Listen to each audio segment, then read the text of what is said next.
दरिया दिल दिखाया सर, हीरा सस्ता कर दिया। हाँ बिल्कुल, हीरा तो सस्ता करेगा ही ना भाई, हीरा सस्ता करेगा, लेकिन आटे पर, तेल पर, नमक पर, दूध पर, बच्चों की पेंसिल पर, पेन पर, किताब पर, कॉपी पर, उस पर टैक्स लगावेगा।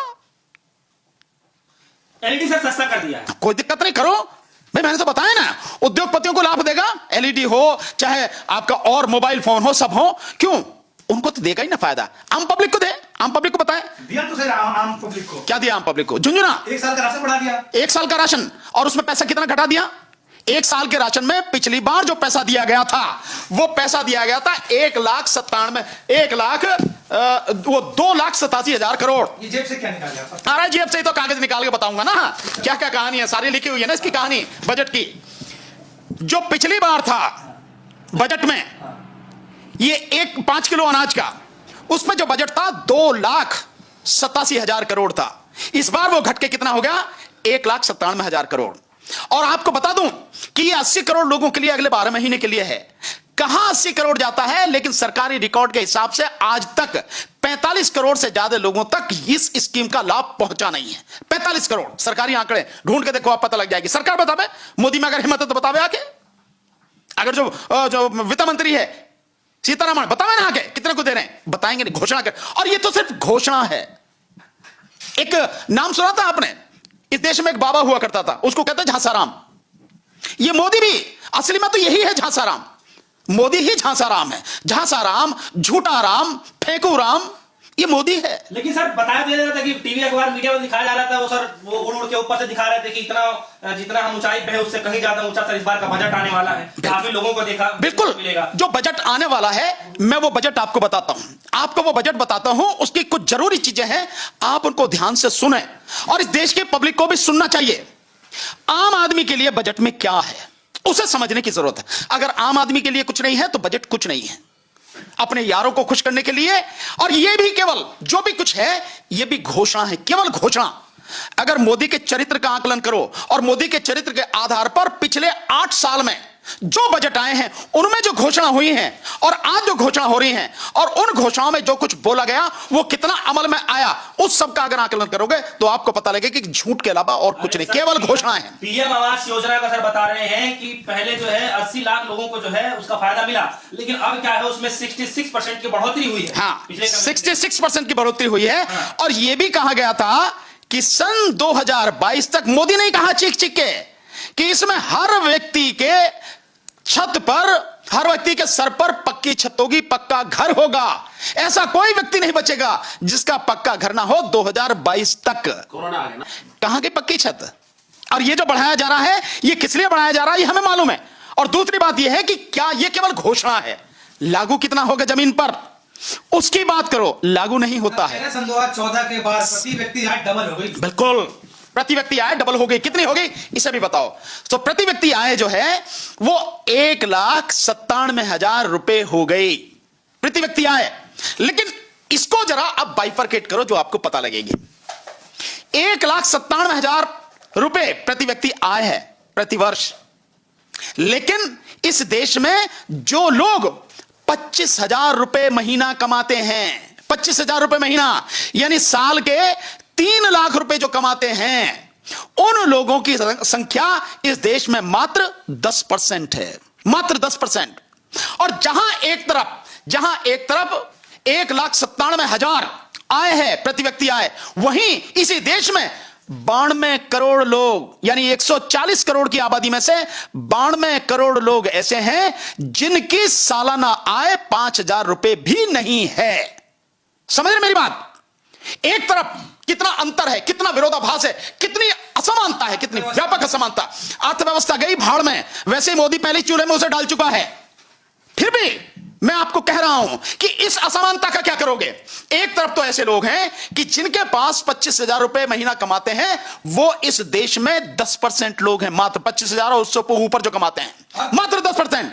92 करोड़ लोग ऐसे हैं जो 5,000 रुपया सालाना कमाते हैं, और 42 करोड़ लोग इस देश में ऐसे हैं जो गरीबी की रेखा के नीचे हैं। और गरीबी की रेखा समझते हो, गरीबी की रेखा समझते हो? जो गरीबी की रेखा है उसके हिसाब से जो गांव में रहने वाला व्यक्ति है वो एक दिन में 28 रुपए खर्च करता हो, और जो शहर में रहने वाला है वो 23-33 रुपए खर्च करता हूं। ये गरीबी की रेखा है। और वो क्या कहता है, विश्व बैंक क्या कहता है?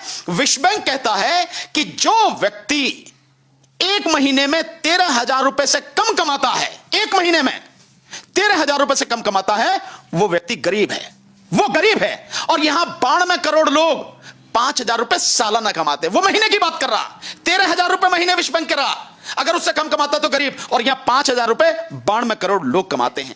झांसा राम का झांसा है और कुछ नहीं है।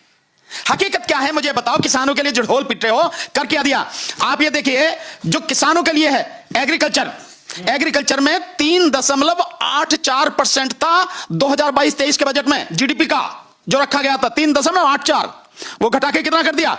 3.20। वो घटा है।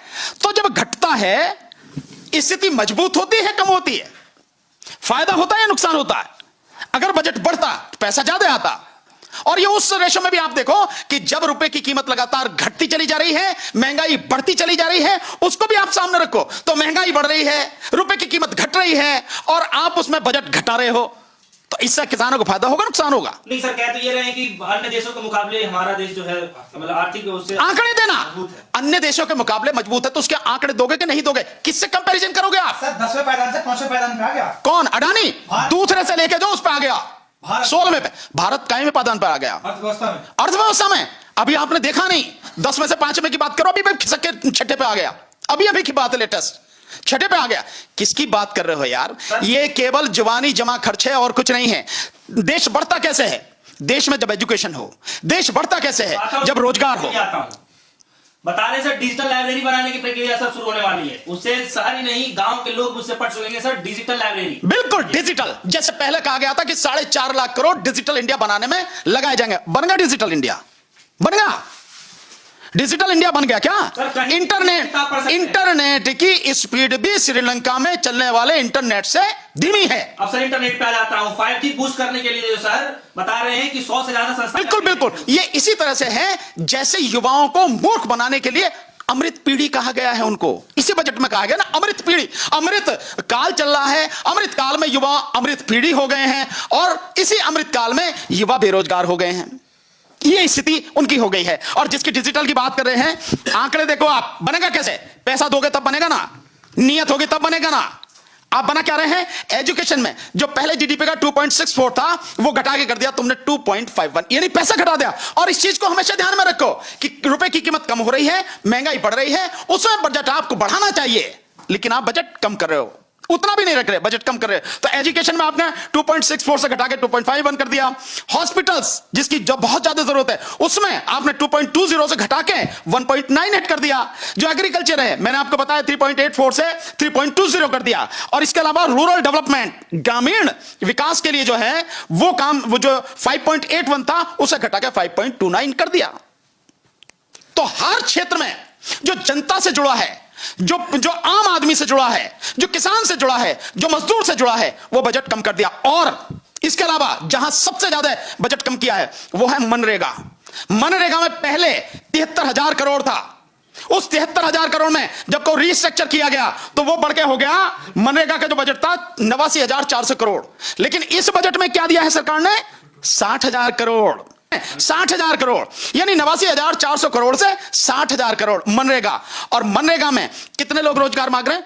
25 करोड़। तकरीबन 22 करोड़ के लगभग के तो शायद कार्ड ही है, 20 या 22 करोड़। और एक्चुअल को जो मिलता है उनको वो करीब ऐसे 4.5-5 करोड़ है। और जिसमें 100 दिन का कहा जाता है, सरकारी आंकड़ों के हिसाब से मात्र 48 दिन का दिया जाता है। और हकीकत में जो दिया जा रहा है वो 27 दिन का रोजगार दिया जा रहा है। कौन उतरेगा हेलीपैड में? मोदी उतरेगा? चप्पल पहनने वाला, चप्पल पहनने वाला। चप्पल पहनने वाले की तो चप्पल का लंगोटी भी खींचे को तैयार बैठे ही है। कहां से चप्पल वाला? जिसके पेट में रोटी नहीं है, जिसके तन पे कपड़ा नहीं है, हेलीकॉप्टर में घूमेगा वो। मतलब मोदी का यही काम है कि लोगों को ऐसे बड़े बड़े नारे दो, ऐसे बड़े बड़े शब्द बोलो, ऐसे बड़े बड़े सब्जबाग सपने दिखाओ कि आदमी उसी में पागल होकर रह जाए। नतीजा क्या है? हमें हेलीकॉप्टर में घूमना नहीं घूमना है। आम आदमी को चाहिए पहले रोजगार, रोजगार से पहले चाहिए शिक्षा। आम आदमी को चाहिए हेल्थ फैसिलिटीज, स्वास्थ्य सुविधाएं, जिनमें बजट सरकार ने पहले के मुकाबले कम कर दिया। इसी से सरकार की नीयत साफ समझ में आ रही है। और यह तो केवल घोषणा है, ये हकीकत में कितनी लागू होगी ये देखना बाकी है। और मोदी का पिछला रिकॉर्ड ये है, मोदी सरकार का पिछला रिकॉर्ड ये है कि जो घोषणा करी है कभी भी वो पूरी नहीं करी। सर इस बजट को आप 10 में से कितना नंबर देना चाहेंगे? इस बजट को 10 में से -5 नंबर दूंगा मैं। पहुंचा दिया आप बात कर रहे हैं कि माइनस में पहुंचा दिया। भाई जो मेरे सामने चीजें हैं, सरकार के लोग कह रहे हैं कि भारत जो है विश्व की सबसे नंबर 1 अर्थव्यवस्था बनने जा रही है। इन सरकार के लोगों की बात करिए, उन गुलामों की। सरकार में जो बैठे लोग हैं वो सारे के सारे गुलाम हैं। उनकी हिम्मत नहीं है कि किसी भी गलत बात पर सरकार का, प्रधानमंत्री का विरोध कर सकें। उन गुलामों की बात कर रहे हो। घर में नहीं है दाने और अम्मा चली भुनाने, ये वाली स्थिति है। कुछ भी नहीं रहा, कुछ भी नहीं छोड़ा, कुछ भी नहीं। और आप